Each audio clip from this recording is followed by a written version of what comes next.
I overheard my mom call me dumb in front of the whole family. They all clinked glasses. Here's to stupid relatives with money! A month later, they threw my sister's engagement party at my country house. But I changed the locks. You think this is your house? My sister's voice cracked through the dining room like broken glass. You didn't earn a damn thing, Cyrus. The table shook as my uncle slammed his fist. Boy's been leeching off us for years. I leaned back in the chair, fingers tapping the stem of my untouched glass. The chandelier above buzzed, one bulb flickering. My mother's voice, calm but cutting, slid through the air. Cyrus was never the smart one. He just had luck and property.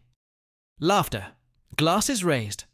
And then my cousin, smirking, almost enjoying himself, pointed at me and said, Tell them the truth, Cyrus. Tell them what you stole. The room fell silent. Name's Cyrus Hale, 26. I'm not loud. Never have been. I've been the quiet shadow at every family dinner, the afterthought in every photo. But silence is a weapon. People forget that. I looked at their faces. Smug, drunk, certain. They didn't know that I'd been keeping score. They didn't know that I'd carried something heavier than their laughter. And they sure as hell didn't know that tonight. It was my turn. Family members introduced. Sister Marlowe, 24. Sharp tongue, perfect smile, engaged to a banker. Talks like she's auditioning for applause. Mother Eileen, 50s. Polished, calculating. She cries in public only when it serves her. Father Grant, 60. Heavy silence, bourbon in hand, his love measured by dollars. Uncle Royce, 55. Loud, bitter, failed businessman. Always needs a loan. Cousin Ellis, 28. Smirk glued to his face, greedy eyes. Don't just sit there, Marlowe hissed. Defend yourself. I didn't. I just watched. People tell you who they are when they think you're powerless. Royce leaned forward, voice slurred. Your daddy's house, your land, your trust fund. You wouldn't have a damn thing if not for us cleaning up your messes. My jaw tightened. Mess? I paid their debts. I covered their losses. Every check I wrote was another piece of me they carved away. Marlowe's fiancé, too slick for his own good, muttered, Well, maybe he should sell the house. It's wasted on him anyway. Eileen snapped, Don't be ridiculous. But she stopped mid-sentence. Slipped. She knows something she doesn't want said. I caught it. And she knew I caught it. The voices piled on each other, sharp and jagged. Selfish. Ungrateful. Dead weight. I didn't flinch. I leaned forward, elbows on the table, and finally spoke. You think this is about money? The room stilled. My father's glass froze mid-air. No, I said, my voice steady, cold. It's about what you all did to me. I was 20. College dropout. Not because I failed, because Marlowe needed tuition covered when my father wouldn't. I worked nights at a warehouse. Forklifts, sweat, cuts on my hands. I sent her every paycheck. I kept none. At Thanksgiving that year, she toasted to hard work and sacrifice, never mentioning me. My mother squeezed her hand, proud. My name wasn't spoken once. The smell of turkey, the clink of forks, their laughter, it never left me.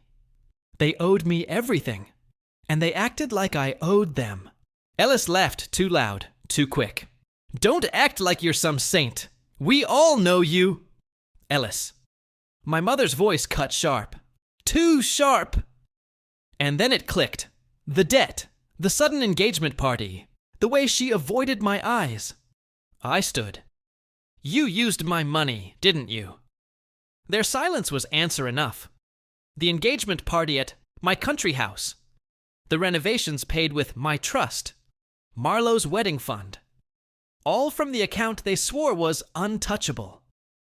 I almost laughed. I'd known for months, but hearing their silence, it was sweeter. Royce cursed. Marlowe's fiancé stormed out. Eileen cried. Finally, real tears. Grant slammed his glass down so hard it shattered. But I didn't shout. I just stood there, calm in the wreckage. I gave you all my silence, I said. My voice didn't rise. It didn't need to. Tonight, I give you the truth. Marlo choked. You wouldn't! But she knew I already had. Locks changed, accounts closed, papers filed, their empire of lies. Crumbling. I walked to the door. My shoes echoed on the tile, steady. No rush, no anger. Cyrus. It was my father. The first time he'd said my name all night. His voice was low, almost pleading. I turned, and for the first time, I saw fear in him. They'll never see me the same again, I thought. And I don't need them to. Weeks later, the house was quiet. Mine again. The land outside, my land, stretched wide, untouched. Marlo sent one message, just one line. I didn't know you remembered everything. I did. I always did. For the first time, I didn't carry their weight anymore. And God, it felt like breathing. If you were in my place, would you forgive them? Or would you walk away forever? Tell me in the comments. Your voice matters here. Subscribe for more stories like this. Like if you connected with Cyrus's silence turning into strength. Comment your thoughts. Let's talk about family, pain, and healing.